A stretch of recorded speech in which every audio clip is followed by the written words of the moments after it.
J'ai vécu pendant 2 ans, on va dire, avec mon nom juif, avec mes cheveux à l'air. Je n'ai jamais eu le moindre problème. Même pas une phrase méchante. Jamais.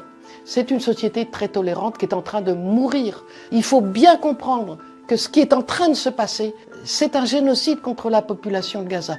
J'ai passé beaucoup de temps à Gaza, probablement si je somme tout 2 années. La société à Gaza était extrêmement ouverte, avec un grand éventail de positions politiques. C'était une société totalement normale, mise sous blocus. Voilà, un bout d'humanité, comme on l'imagine, mis en cage. C'est une situation invraisemblable. J'ai beaucoup aimé vivre à Gaza.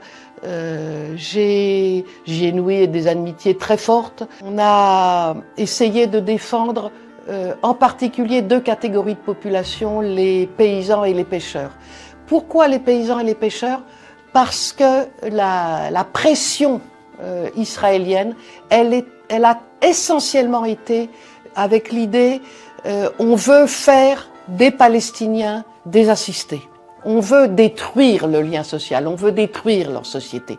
Comme l'armée israélienne tirait sur les paysans au travail, on avait décidé de s'identifier avec des gilets et de se mettre en face de la barrière de séparation, les mains en l'air, en disant, voilà, on fait bouclier, laissez les paysans travailler.